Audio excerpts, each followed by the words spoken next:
جو ہادی کے بتائے ہوئے راستے پر نہ چلے اور من کا موجی ہو جائے، من کی مطابق کام کرے، وہ بھٹک جاتا ہے. میں دلیل دیتا ہوں آپ.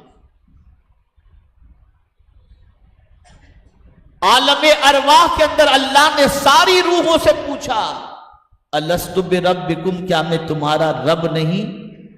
اب وہ کافر کی روح ہو، مسلم کی روح ہو، یہودی کی روح ہو یا کسی کی بھی روح ہو، ساری روحوں نے کہا بلا، یقیناً تو ہمارا رب ہے. پھر سوال یہ پیدا ہوتا ہے، توجہ چاہوں گا، بہت عظیم نقطہ عرض کر رہا ہوں. سوال یہ پیدا ہوتا ہے، پھر کوئی یہودی بن گیا، کوئی نصرانی بن گیا، کوئی ہندو بن گیا، کوئی یہ بن گیا، کوئی وہ بن گیا، وہ کیسے؟ توجہ چاہوں. اور کوئی مسلمان کیسے؟ اب عالم ارواح میں سارے انسانوں کی روحوں نے کہا تھا یقیناً تو ہمارا رب ہے. جب جسم پیدا کیا گیا انسان کا اور اس انسان کے اندر جب روح ڈالی گئی تو اب وہ انسان اس رب کی تلاش میں نکلا. توجہ چاہوں گا، انسان رب کی تلاش میں نکلا اور سوچا کہ میرا رب کون؟ میں نے تو کہا تھا یقیناً تو ہمارا رب ہے. وہ کون ہے ہمارا رب؟ تو اس نے پہاڑ کو دیکھا، کہا ہاں یہ تو بڑا مضبوط ہے، کوئی اس کو ادھر سے ادھر نہیں کر سکتا.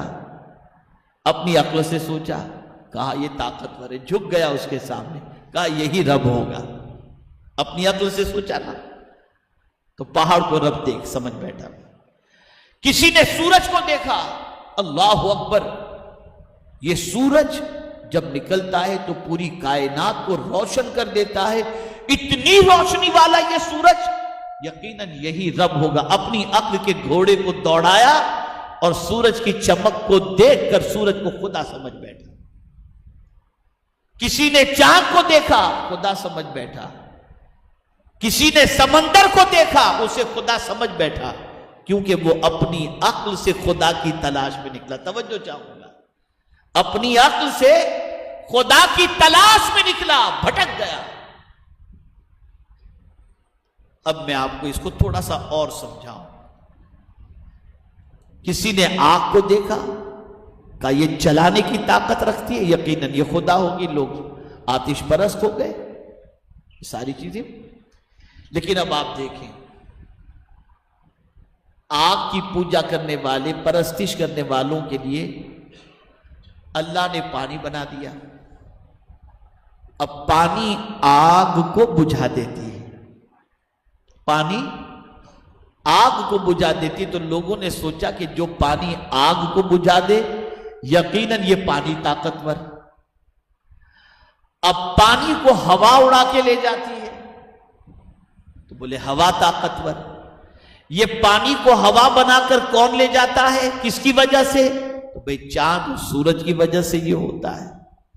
تو آدمی دیکھتا گیا، چاند، سورج پانی سے زیادہ طاقتور ہوا ہے، ہوا سے زیادہ طاقتور چاند ہے، چاند سے زیادہ طاقتور سورج ہے.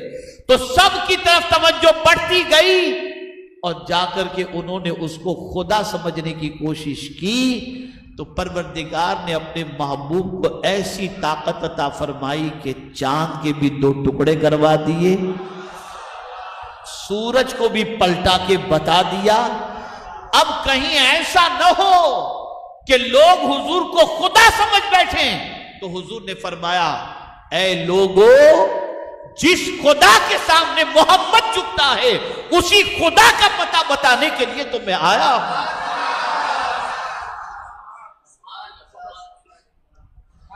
تو حضور نے جب پتہ بتایا تو خدا کا پتہ چلا. تو جو عقل سے خدا کی تلاش میں نکلے بھٹک گئے، اور جو نبی کے واسطے سے خدا کو تلاش کرنے نکلے انہوں نے منزل پا لی. منزل پا لی، اس نے منزل پا لی. یہاں سے یہ بات سمجھ میں آئی. سائڈ دیکھیں، سائڈ. ایک مرتبہ درود شریف پڑھ لیں.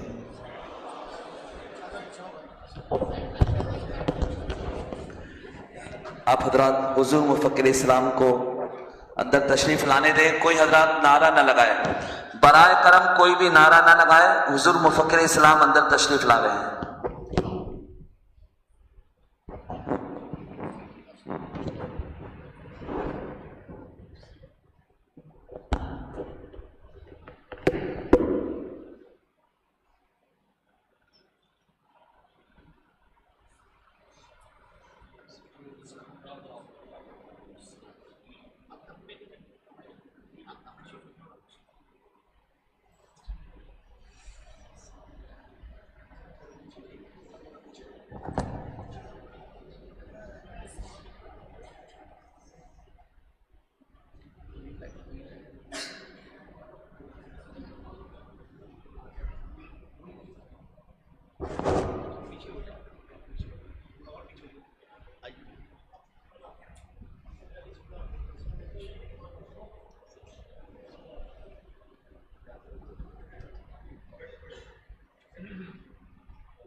ایک مرتبہ درود شریف پڑھ لیں. اللہم صلی علی سیدنا و مولانا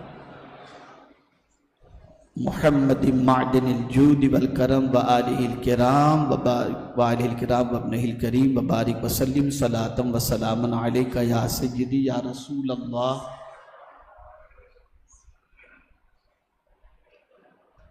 صلی اللہ تعالی علیہ و آلہ وسلم. تو ہدایت کے دوسرے ذریعے کے حوالے سے میں کچھ عرض کر رہا تھا. انشاءاللہ تھوڑی دیر میں ہم اہل سنت و جماعت کی عبقری شخصیت، عظیم مفکر، عظیم مصلح، سفیر اسلام حضور مفکر اسلام کا خطاب انشاءاللہ سنیں گے. حضرت کا بڑا احسان، بڑا کرم کہ حضرت نے آج الحمدللہ شارٹ نوٹس کے اندر گزارش کو قبول فرما کر حضرت نے آج یہاں پر وقت عنایت فرمایا. تو بس میں اپنی گفتگو کو تیزی سے تھوڑا سا آگے بڑھاتا ہوا چلو. تو ہدایت کا پہلا ذریعہ آپ نے سماعت فرمایا کہ فہم و فطرت ہے، اور دوسرا ذریعہ اللہ عز و جل نے ہدایت کا انبیاء و رسل، شہداء، صدیق اور صالحین کو فرمایا.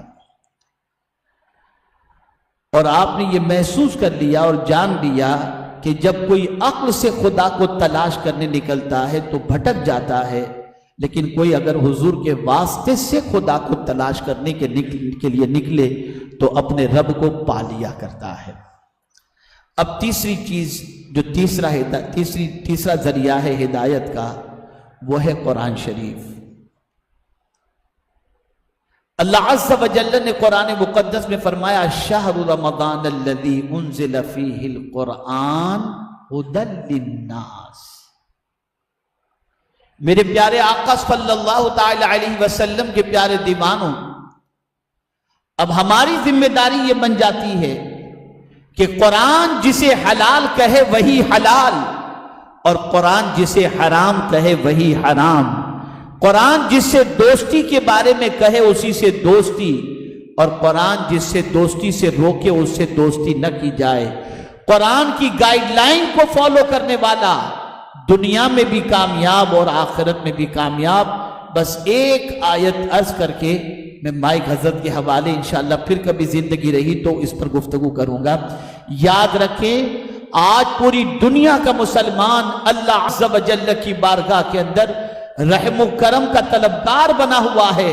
اس سے پہلے بھی رحم و کرم کی بھیک مانگتا تھا، لیکن آج سچویشن یہ ہے کہ زیادہ اللہ کی رحمت کو حاصل کرنے کی طرف اس کی، تو میرے کریم نے واضح طور پر فرما دیا اے رحم و کرم کے متلاشیوں اور طلبگاروں، آؤ میں تمہیں بتا دوں کہ تم پر میری رحمت کس طریقے سے نچھاور ہو سکتی ہے.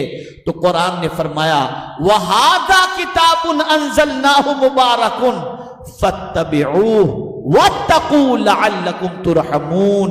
یہ کتاب اس کو ہم نے نازل کیا، اس کی پیروی کرو اور اللہ سے ڈرو تاکہ تم پر رحم و کرم کی بارشیں نازل ہو جائیں. تو اے رسول اعظم صلی اللہ تعالی علیہ وسلم کے دیوانوں، ہدایت کے یہ 3 سرچشمے ہیں.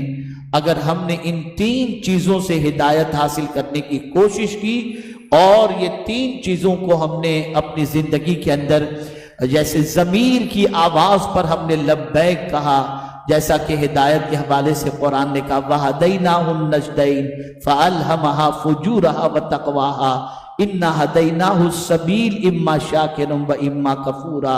یہ پہلا جو ہے وہ ذریعہ ہوا۔ دوسرا ذریعہ ہوا انبیاء و رسل وَلِكُلِّ قَوْمٍ هَادٍ، اور تیسرا ذریعہ ہے ہدایت کا قرآن مقدس۔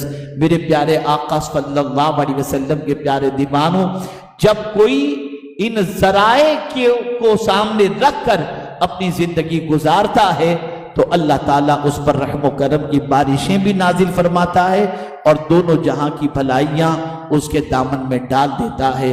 اللہ رب العزت جل جلالہ آقا کریم رؤوف الرحیم علیہ التحیۃ والتسلیم کے صدق و طفیل ہم سب کو اس راستے پر چلائے جس راستے پر اللہ عز و جل نے چلنے کی دعا کے بارے میں ہم سے فرمایا، یعنی اہدنا الصراط المستقیم صراط الذین انعمت علیہم غیر المغضوب علیہم ولا الضالین، آمین۔